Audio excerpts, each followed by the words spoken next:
everyone. Welcome to the Well Necessity Podcast, a podcast about men's mental health and suicide prevention. My name is Sofia Uriarte, and today I'm joined by our incredible guest, Nano, who is the owner and CEO of Wolfpack Brotherhood. If you would like to introduce yourself and tell us more about who you are and what it is that you do. Hi guys, my name is Nano again, and I've been doing this Wolfpack Brotherhood for almost 6 years now. And what is the Wolfpack Brotherhood? Before the Wolfpack Brotherhood, I described myself as a lone wolf, in which I didn't want to ask anybody for any advice. I didn't have anybody to share what was going on in my life, and I thought my life was great because I didn't have to hear advice from anyone. But on the other hand of that, I was just banging my head on the walls trying to figure life out by myself. And I only had myself to listen to, which many times wasn't very good advice because I didn't have anything to compare to or anyone. I didn't have any relationship that I would look up to understand what it is that I wanted in life. And then at that moment, it was right about COVID time in which I found this great Instagram ad that said, "Do you want to be a king in your bedroom? Do you want to lead your life like no other man has ever done before?" I was like, yes, and it turned out to be a beautiful class that taught men how to heal the feminine inside of the masculine. And in that class, I met other men that joined, and we created the Wolfpack Brotherhood. And ever since then, we being worldwide now, we have people in Europe, we have people in the United States, we have people in South America. I'm currently in Costa Rica. And our message is you don't have to be a lone wolf. You can join a pack and you can have your tribe of men that you could talk to, and you can express how you're feeling, and you can be heard and seen for who you truly are without having to wear any masks. In the world out there, it's kind of hard being a man nowadays because we have to be tough and we have to act like we can't cry, we can't have feelings, we can't have emotions. We have to fix everything. And at time it gets really hard to keep putting on that mask. And the question that I always ask men is, well, where do you turn to when it gets really hard? Where do you turn to when the pain is too much? And unfortunately, drug, porn, and the last of all, fortunately, suicide is what the man nowadays have in their minds of where to turn to, because we don't have anything that shows us that there's another way to be able to cope with these problems. And therapy kind of sounds scary for a lot of people because it makes them believe that, oh, they're at their wits end, that therapy is going to be either that or it's game over.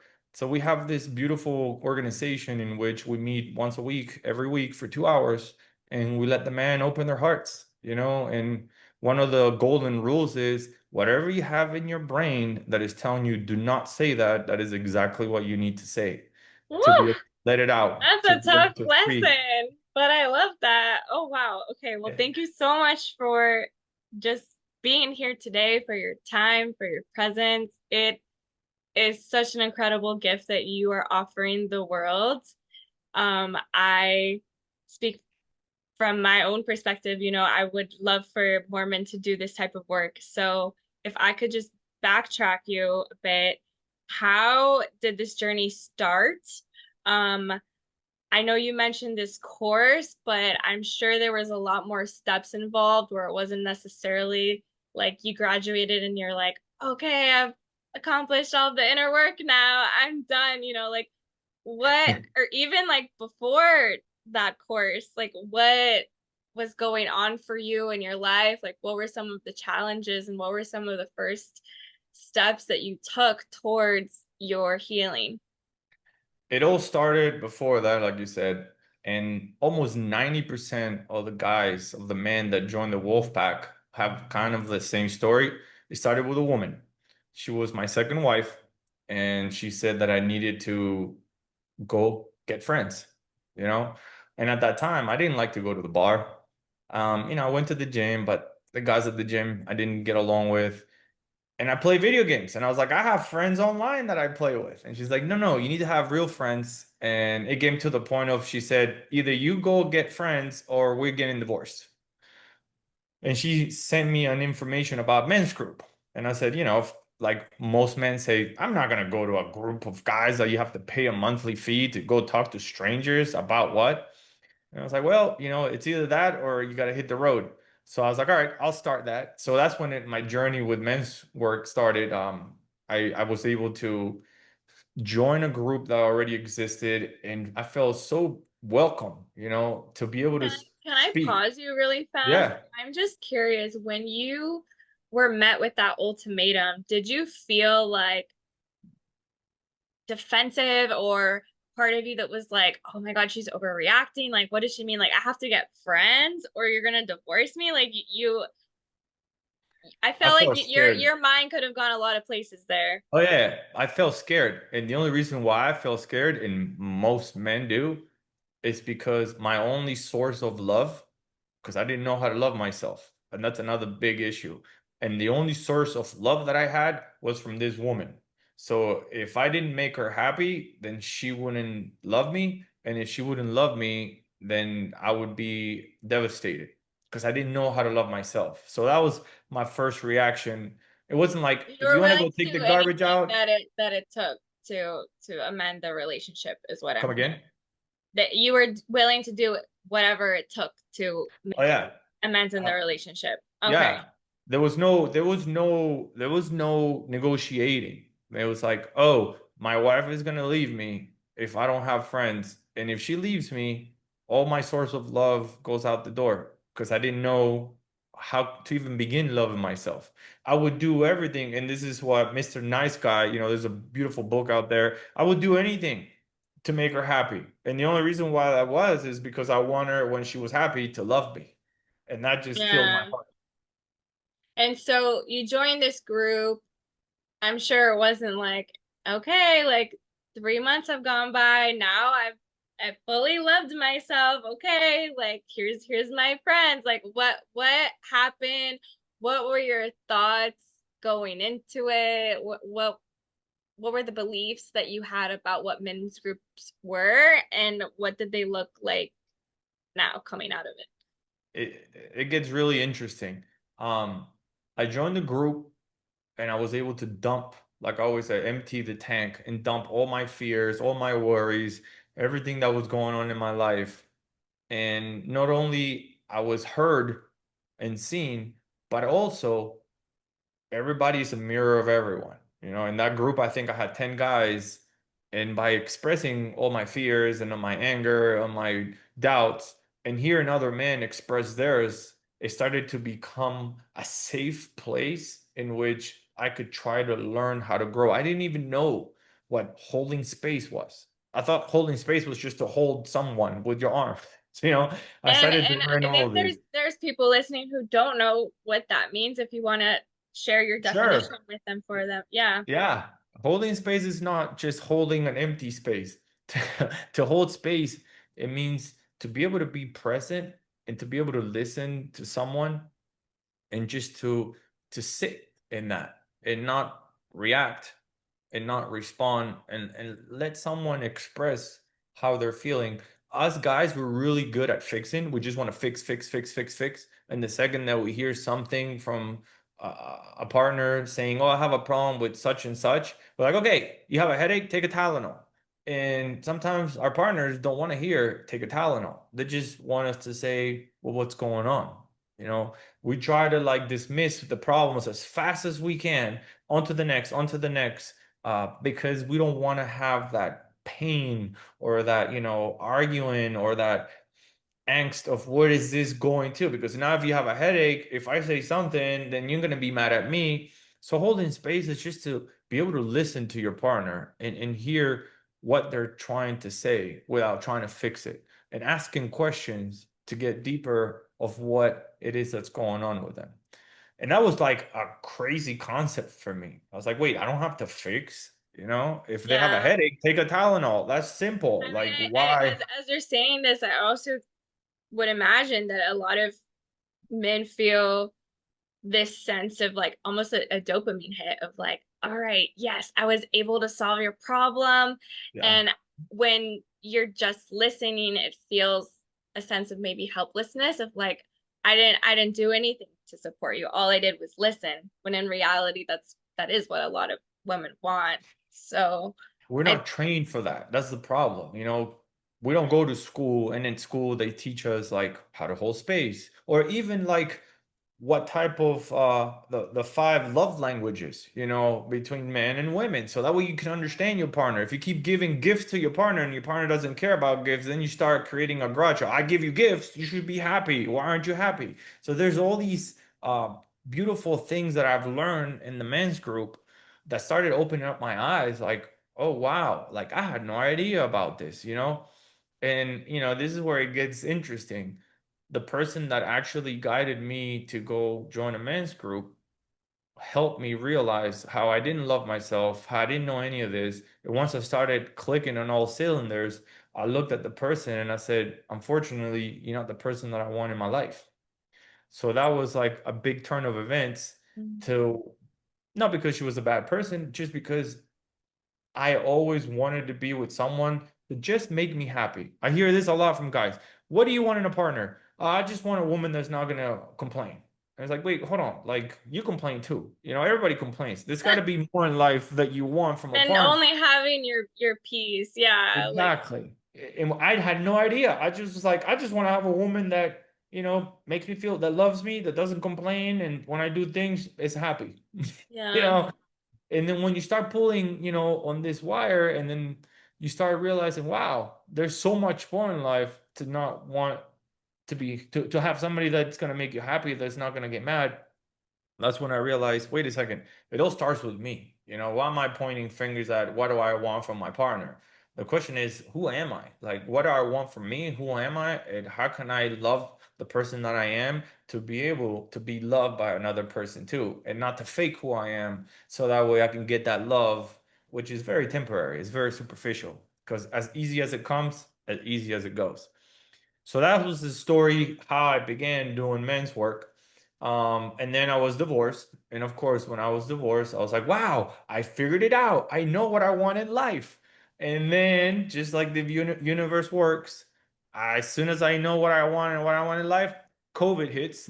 And then I can't go out to try to find that person. And that's another thing. Why me? Why does this happen to me? And the answer Mm, is, the you know universe what? You was can't like, force all it. right, you just learned how to love yourself. Let's let you spend some time with Sit with yourself. that. Yeah, sit with Yeah. that. You think you So, know? so Okay, what let's were see if some you of know. the steps and maybe strategies or things that you learned? Because I have spoken to some men who are like, what does that even mean to love myself? Like, I think I love myself, but like, how do I, like, am I really doing it? What does that look Yeah. like? A guy asked me, "Do you love yourself?" I'm like, "Of course I love myself. I buy anything I want. I do any vacations I want. I have a big house. I have a big car. I could do whatever I want." And they're like, "Okay, cool. Well, what happens if you remove all of that?" And it was like, what do you mean? He's like, "Take away all your toys, all your cars, all your houses. What do you have left?" And I was like, nothing, because that is who I am. And it's like, no, no, no, that's not who you are. That's the superficial layer of who you are. When you take away the superficial layer and you go down deep to who you truly are, that's what you need to know. And I kid you not, I was just shocked. I was like, nobody has ever asked me that, you know? And I'm like, well, how do I find out who I truly am? And he challenged me. He's like, all right, I'm gonna give you a challenge. Sit for 20 minutes in a chair or in a couch, looking out the window with no TV, no cell phone, no laptop, no phone, nothing, just staring right out the window and see what comes up. And he's like, you know what? I'm gonna take it easy on you. I'll give you 10 minutes, not 20. I was like, no, no, no, no, no. I like the challenge. I'm a challenge guy. I'll take the 20 minutes. 5 minutes in, I was just feeling like I was coming undone. I was just feeling like so much pain inside of me from having to sit in a chair in a couch looking out the window. It's a beautiful thing to look out the window, but there's that need to keep the mind at ease. There's always that need to keep everything and stuff yourself with so much information and toys and fun to not really feel what is going on. So that kind of broke me. And I came back to the group next week to talk about the exercise. and I just started crying. I was like, I don't know how to love myself. I sat there with so much pain, and they're like, the way to love yourself is you have to go through it. There's no magic pill. There's no book that you can read or movie you can watch. You got to sit with yourself and you got to be okay sitting with yourself, by yourself, loving the person that you are. And it doesn't take a day or two. I've been doing this work for 6 years and I'm still working on it. I kind of have a better idea of who I am and what I love. But that was the changing point in my life of, oh, since I don't love myself, I need somebody else to love me. So that way I don't have to worry about loving myself. I don't have to do the work to love myself because I'm getting love from someone else. Then just But I, outsource it.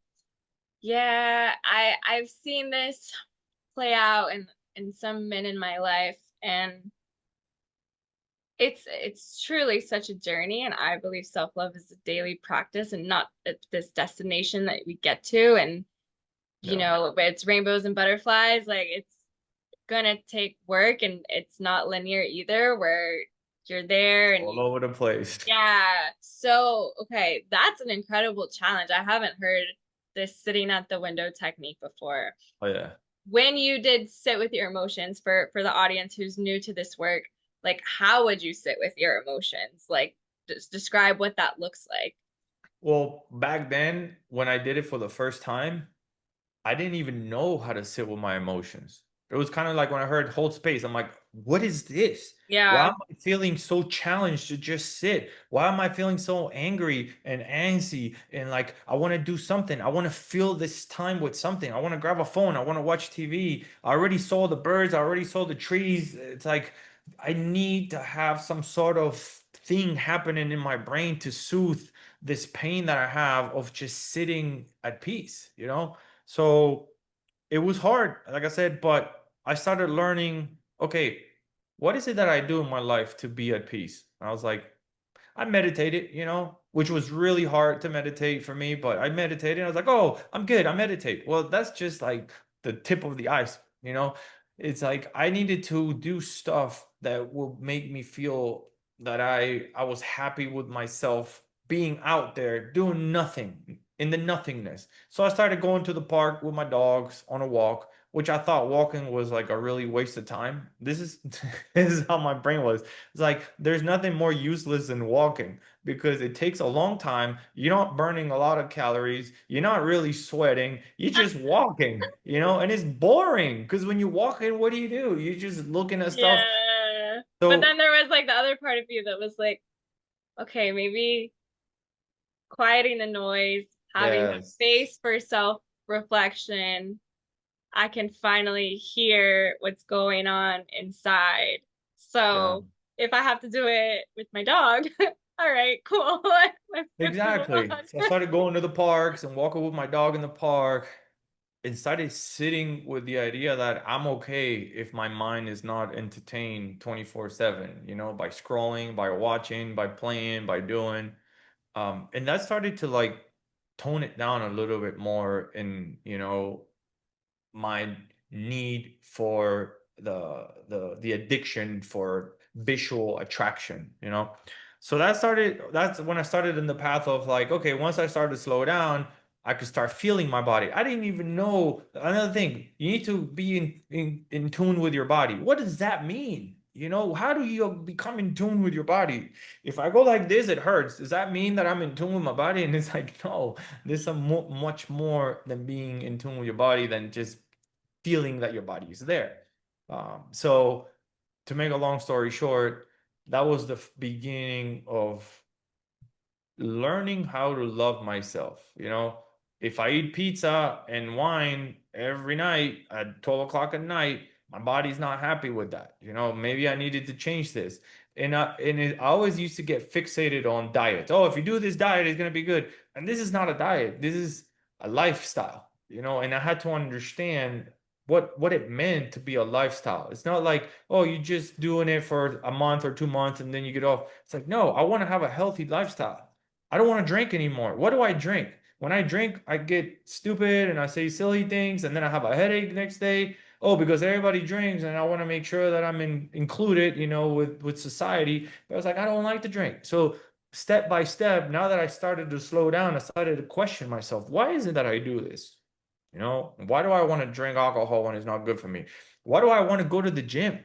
Because like going to the gym is good, but I didn't want to go to the gym because it was good. I wanted to go to the gym to look good so I could attract women.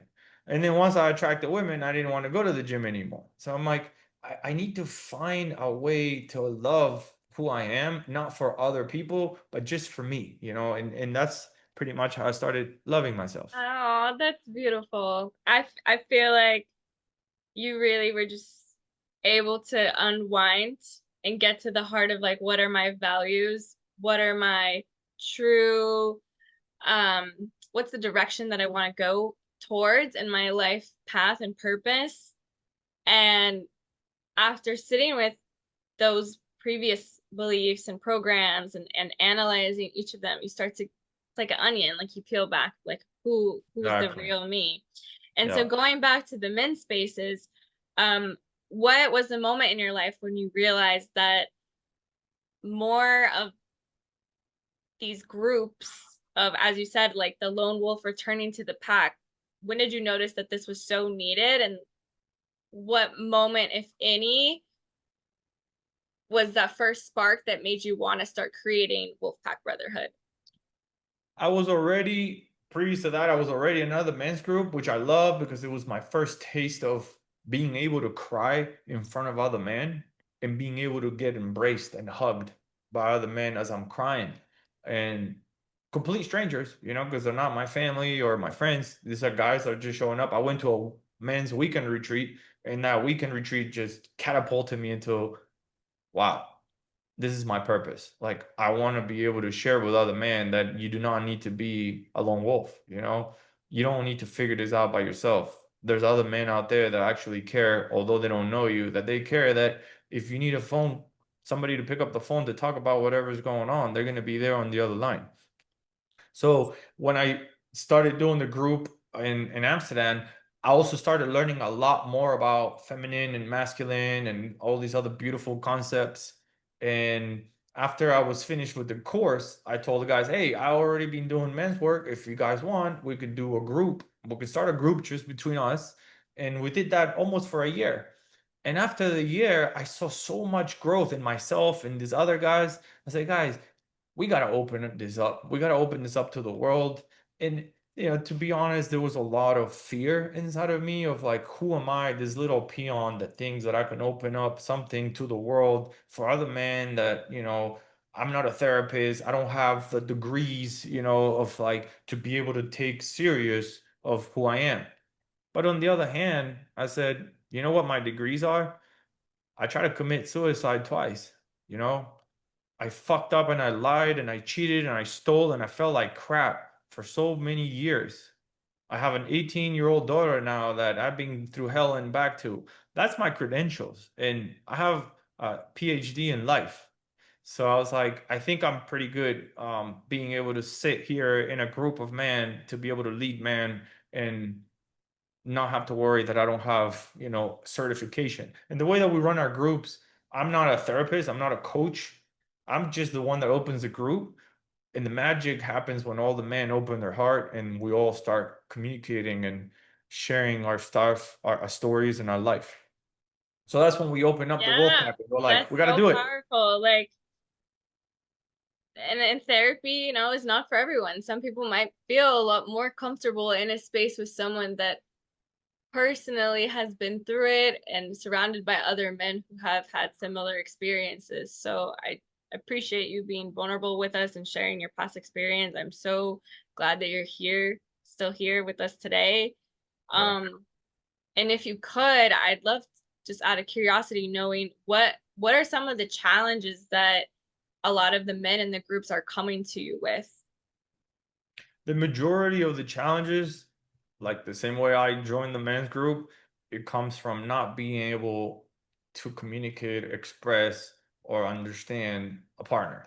You know, most of them have some sort of conflict, either getting divorced or single, and not understanding how to connect with the feminine, you know, how to have a relationship. And that's when they're like, well, I want to have friends. This is a common theory of like, I'm sick and tired of Monday to Friday working. So on the weekend, I can drink and get all drunk and then try to have a one night stand and then rinse and repeat every week. There's got to be more to life than this.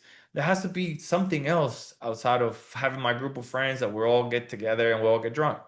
So that's when the men start like thinking on that, then they start to like Google and search, well, what is there out there?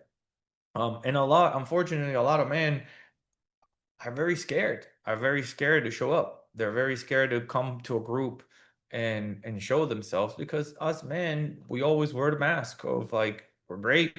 There's nothing wrong. We don't cry. We don't have feelings. We're amazing. So yeah, And what would your response be to those men who are more resistant and dismissive and have this attitude of like men's group is soft or weak? yeah, I hear that a lot. I hear that a lot, and that's usually because of their own fears, and they're afraid to show up. They're afraid to open up. And what I would say to them is, like I say to everyone that I meet, come try it. You know, the way we do it is try it for a month. If you don't like it, it's not your group. You don't like what we do here, money back guaranteed, no questions asked. But that's another big point. Men don't like to invest in themselves outside of looking good for someone else. Any guy will pay for a gym membership when they're single to try to get muscles to look good so that way they can attract someone. But if you tell them pay $100, this is what we charge, $100 a month. Pay $100 a month to come to these meetings every week for 2 hours. Like, you know what? I have guys that told me I have the money and I know this is great, but I just can't think about paying $100 a month to join a men's group because it goes against my beliefs. I I don't mean, want to if pay you that. think about it, it's like $25 every single week, right? You meet every week. And for Yeah. 2 hours, it's So $25 for two inst hours every week. instead of therapy, It yeah, doesn't like you compare what you're price wise. spending and take out, you're Yeah. gonna get a lot of ROI for going to these men's groups. That's what we tell them. And we say to Yeah. them, this is the gym for the heart. You know, in our group, there's many groups out there. Some of them are more strict, some of them are more lenient. In our group, we meet every week for 2 hours, and it's a chore. A lot of guys, oh, 2 hours is too long. I don't have the time. These are all excuses. We have 2 hours in a week to be able to do something for us. The question is, are you ready to do it? The question is, are you ready to stop thinking about a diet and start thinking about a lifestyle? And the people that are ready that show up, their life changes. Their life, because there's no other way. When everybody's going up and you're in the train that's going up, you go up too. We teach a lot of accountability and integrity, and we keep each other accountable. When you say that, let's just say you want to exercise and you're going to run and you don't have anybody to keep you accountable. If it's raining, are you going to go out there and run? Probably not. I'll do it tomorrow. But when you have somebody that's texting you saying, did you go out there running today? You go, yes. Okay, fine. You're right. I'm gonna go running. I'm gonna get wet. It's just water, it's not acid. And on the other hand, the person that's calling him also says that I need accountability with, like in my case, stop eating ice cream so much. Because I love ice cream, but it's not good for me. So it's like, did you eat ice cream? No, I didn't eat my ice cream. I just wanted to make sure that you went on a run today.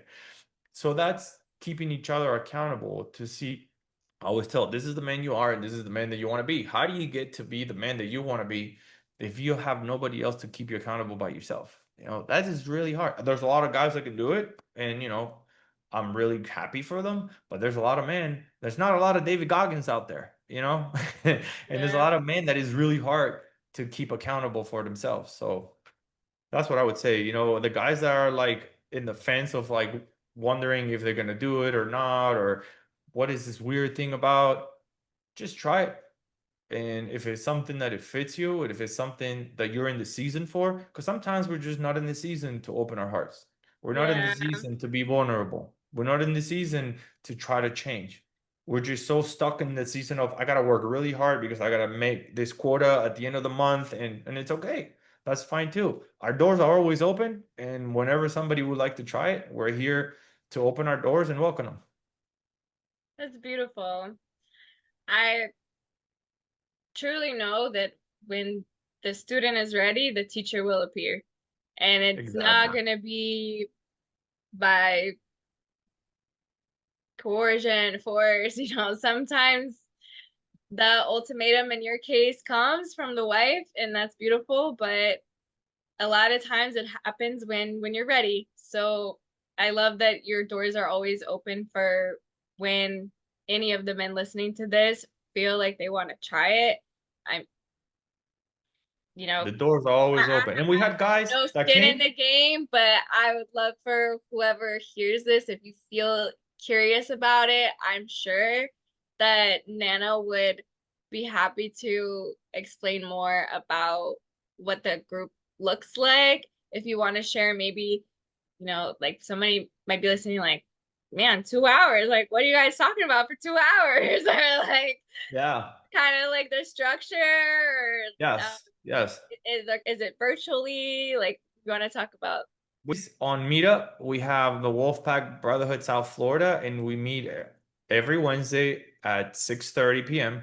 online for any guy that wants to understand what men's work is about, what it is that we do. We explain to them what we do in our group, what are like the rules. We got to show up in time, and basically what we do every meeting is a 3 minute check-in. What is the check-in? In those 3 minutes, we say what happened in the last week that affected our heart. We don't care if you went grocery shopping and washed your car and went to the beach. That's great.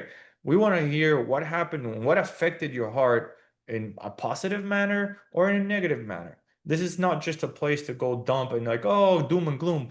There's a lot of guys that have really amazing things that happen to them and they don't know where to turn to talk because they're afraid that they're going to sound egotistical. They're afraid that somebody's going to laugh at them, thinking, "Oh, that's so great that you feel like what that you got a raise or this and that. Why are you trying to show off?" So in those 3 minutes, we discuss each one at a time. When a brother is talking, nobody else interrupts. What events happened in the week that affected our heart in whichever way. And once we're done with the check-in, then we open up the floor for everybody to ask questions. And in here, we teach man one, the power of saying no. A lot of time, guys, they just want to please and want to please. Guys love to please. And somebody might have shared something really deep and profound and painful for them, and they might not want to talk about it, you know? And if a brother wants to ask him, hey, what about this or what about that? If you're not ready to talk about it and you don't want to talk about it, you have to stand your ground, say, thank you very much for asking, but I feel complete. I really would not want to talk about it anymore. And then the other rule is whenever we do open up the room to start asking questions, we ask the guys not to give advice if it's not asked for. We always love to fix. Oh, let me tell you something. You had a problem with your girlfriend because of this and that. Well, it happened to me, and this is what you need to do. And we know that if you tell someone what to do, odds are they're probably not going to do it. But if you ask someone questions on what they should do, odds are that they're probably going to want to do it. So we try to lead by asking questions instead of like giving ideas or unsolicited advice. It's hard, even me, it's hard at times because I'm like, just know the answer. Let me just tell you what you need to do. And that gives away the power to the man to figure out what it is that they need to do and feel that spark of joy that they're going to do it. So that's the other rule. And then lastly, when we finish doing all the questions that we want to ask each other of what's going on and what happened to this and that, towards the end, if time permits, because sometimes, somebody's going through a really deep problem that it takes most of the time. But if we do have time, we do other exercises, such as something I don't want you to know about me, which is one of my favorite ones, is really hard. Every single person probably has something that they're like, oh, I'm going to take this to the grave. I'm not going to talk about this. I'm just going to throw Yeah. away the key. And that's what keeps us small because we think that if we say it, they're going to look at us like we're weird, like we don't belong, that, there's something wrong with us. So this is what I explained. This is the bricks that we put in our backpacks that makes the backpack really heavy. So when we do this exercise, this is what I don't want you to know about me. We take those bricks out. And it's really hard because, like I say to guys, I don't want to hear that you eat your boogers or you pee in the shower. I want you to say the things that you haven't said to anyone. And you're really afraid. Like again, what your brain is telling you right now not to say, that's exactly what you need to say. And if you were to be part of that circle to hear that, you just feel the energy. Like when people start Yeah. dumping, I've never told this to anyone before, blah, blah, blah, blah, blah. And you can just feel like, I was holding that for so long, for so many years, and I can freely say it, and I'm not being judged. I'm not hearing that there's something wrong with me. So that's the beautiful part of it, peeling the onion layers one at a time. So that's one of the exercises that I love to do. We do other exercises for like Powerful. childcare. Sorry, go ahead. I No was just problem. saying, We do like, other I think exercises. that's so powerful and incredible that you're offering that level of emotional release, because shame and secrets die in the light, and what a better place than when the stakes are low. These aren't people that grew up childhood friends and your coworkers or anyone that could have any type of there's guys that you might never see again. So Yeah. it makes it a lot easier to just rip off the band-aid. But I'm sure at the same time, if it's something that you've been holding on to for many years, it's gonna take some time to get there. And Mhm. I will uh put that like advisory on the groups that I'm sure this is not gonna happen the first meeting. Like it's Well, yeah. I mean, to be honest, that's whenever it's exactly ready. what we do when a new member comes in. Because what happens is this, when a new brother comes in, we have a maximum of 8 people. Let's just say we have 6 people and the seventh one comes in. He's going to be very scared of what is happening here. Who are these guys? What are we going to talk about? And the brain just goes, whoop. So usually when a new member comes in, what we do is every single brother there has a minute to say, how does the world see me? How do I see myself? And what challenges I'm going through. So that way, when the new member comes in, he kind of understands like where everybody's at, what's going on in their life, and it makes it more welcoming to, open up because you're hearing guys opening up and telling you some really deep stuff that usually you don't go to a bar and a guy tells you this is what I'm doing in life. So then we turn the tables, and the new member gets 10 minutes to say how the world sees me, how do I see myself, and what challenges I'm going through. So then after the 10 minutes that go by, we ask more questions if people want to ask questions. And then we do the something I don't want you to know about me exercise, which that levels out the table because when you're hearing all these guys saying all these things that you would have never in a million years thought a man would say in front of you, it makes it super easier or not easier, but it makes it more welcoming. It makes it more warm for you to really open up and Mm, let out what doesn't serve you anymore. Most of these things happen when we were kids or when we're going through a hard time in life. And that doesn't define who we are. Our actions defines who we are, not our thoughts. So that's the reason why we do it right from the get-go. So that way they can feel welcome to a place that there could be no wrong. Like you could be yourself without any masks, and that's exactly who we want. okay. So for the people listening, Yeah, let's what go. what what do you wanna say to those who are like, man, I was interested, but that sounds terrifying. I've never been that vulnerable with somebody. What I have to say to them is the reason why you're looking for this type of work is because you're sick and tired of living in this lone wolf mentality of I have to figure it out all by myself.